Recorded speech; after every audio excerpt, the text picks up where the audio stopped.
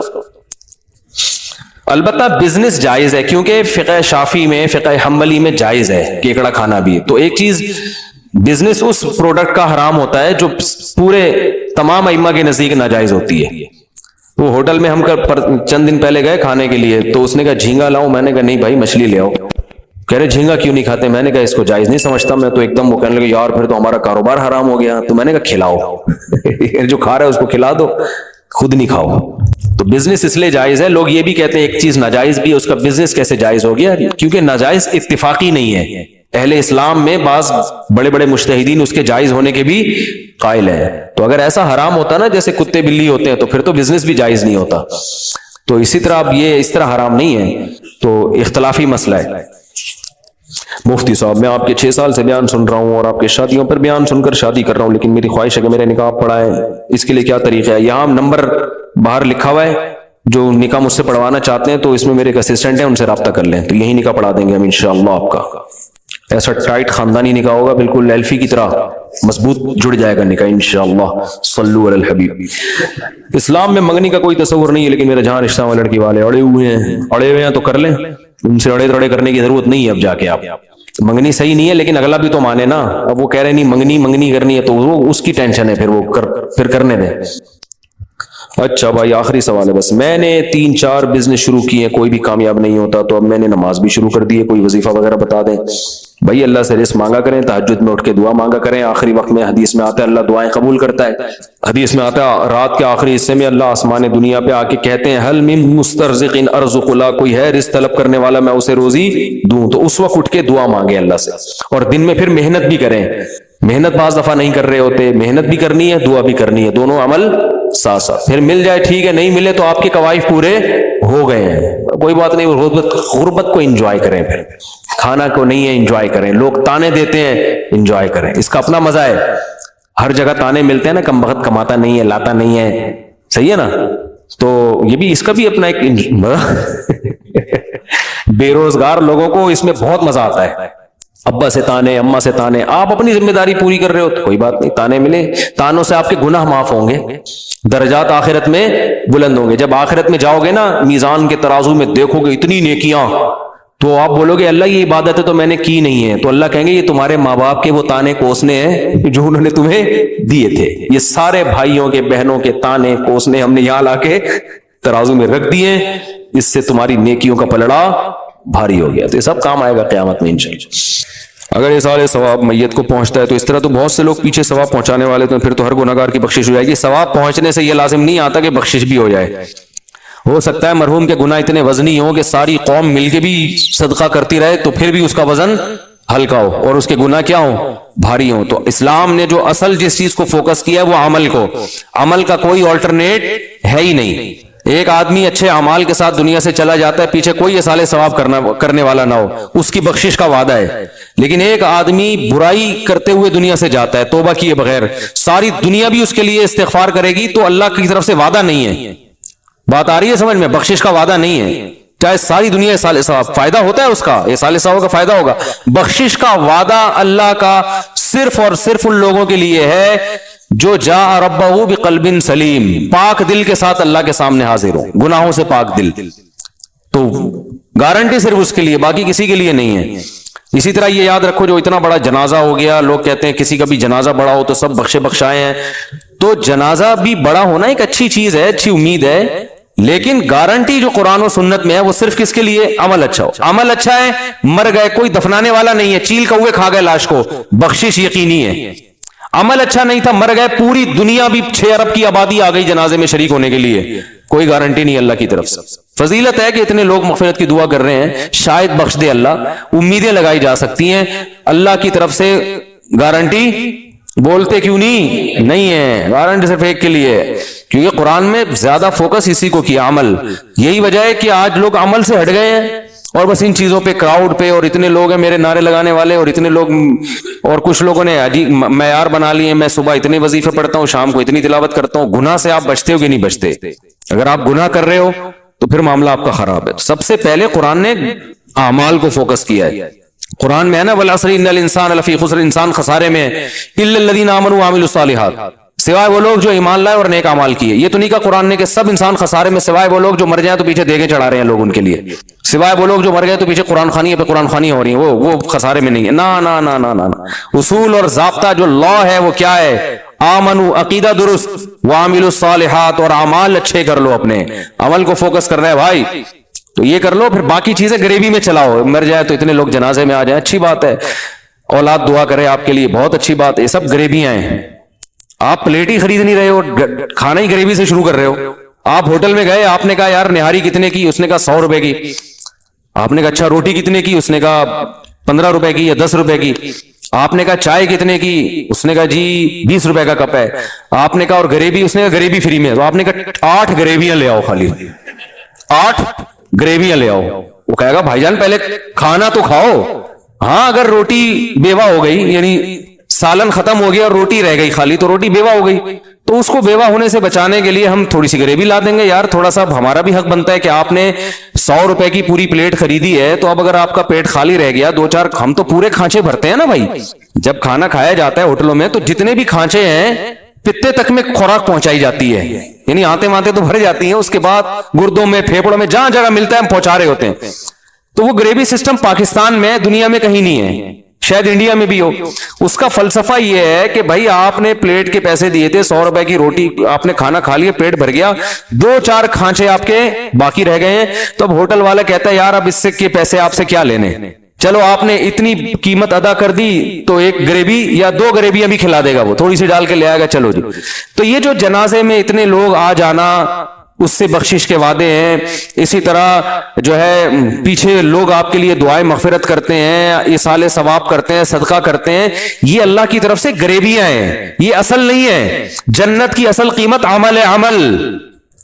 سمجھ میں آ رہی بات؟ جہنم سے بچنا ہے تو عمل، عمل تو پہلے عمل مکمل ہو جائے، پھر نیچے بعد میں اولاد بھی دعائیں مانگ رہی ہے، اور بچوں میں حافظ بھی ہیں، وہ بھی بخشوائیں گے انشاءاللہ، شہداء بھی بخشوائیں گے، علماء بھی بخشوائیں گے، اور جناب پھر ساتھ ساتھ جو ہے وہ غریبوں کو کھانا بھی کھلایا جا رہا ہے، ایصال ثواب بھی ہو رہا ہے، تو یہ غریبیاں بھی ہیں۔ ہم نے جب یہ فضائل سنے اسلام میں غریبیوں کے، ہم نے عمل کو پیچھے کر دیا۔ لوگ سود بھی کھا رہے ہیں، چوری کے پیسوں سے حج کر رہے ہیں جا کے، کرپشن دبا کے ہو رہی ہے، بہنوں کی وراثت پھوڑی ہوئی ہے طبیعت سے، ان سے معاف کروا لیتے ہیں، بہنوں سے 2-2 کروڑ کے پلاٹ معاف کروا لیے ان سے، ٹھیک ہے نا، وہ معاف کروا لی، ان کی وراثت نہیں دے رہے، اور جناب معاشرے میں جو بیوہ عورتیں رول رہی ہیں، دیکھ رہے ہیں ان کو اپنی آنکھوں سے، مگر کوئی اس سنت کو زندہ کرنے کے لیے تیار۔ میں تو اس کو بھی ایک جرم ہی سمجھتا ہوں۔ اور جناب لڑکیوں سے دوستیاں بھی ہیں، اور فون پہ گپیں بھی ہو رہی ہیں، 10-10 گرل فرینڈ پالی ہوئی ہیں، اور جناب شادی کرتا نہیں ہے، اور ادھر بھی دوستی ادھر بھی دوستی، بیگم اور کر بھی لیے تو وہ دوستیاں نہیں چھوڑ رہے، بیگم کو بیوقوف بنانے کے لیے وسیم ستار کے نام سے لڑکیوں کے نمبر سیو کیے ہوئے ہیں۔ تو یہ ساری بدماشیاں طبیعت سے چل رہی ہیں، سارا دن جھوٹ بولتے رہتے ہیں، سچ بولا ہی نہیں جاتا، نہ داڑھی رکھنے کی توفیق ہو رہی ہے، نہ نماز پڑھنے کی توفیق ہو رہی ہے، سارے الٹے کام۔ لیکن جناب جنازہ ایسا خاندانی ہو جائے گا تو بخشوا دیے جائیں گے، اور جناب پیچھے پبلک جب مریں گے تو کھانا لوگوں کو کھلائے گی، نہ عقیدہ درست ہے۔ تو میرے بھائی یہ پھر سنہری خواب ہیں جو شیطان آپ کو دکھا رہا ہے۔ قرآن میں کیا کہتا ہے؟ قرآن الذین ضل سعیہم فی الحیات الدنیا، بہت سے لوگ ایسے ہیں دنیا میں بڑی محنت کرتے ہیں لیکن ضائع ہو جاتی ہے۔ یہ وہ لوگ ہیں یحسبون انہم یحسنون صنعا، یہ وہ سمجھتے ہیں کہ ہم اچھے کام کر رہے ہیں، حالانکہ وہ اچھے نہیں ہوتے، وہ سمجھتے ہیں ہم یہ جو کر رہے ہیں بہت اچھے ہو جائیں گے۔ فرمایا نہیں، پہلے عمل ہے میرے بھائی، سمجھتے ہو کہ نہیں سمجھتے ہو؟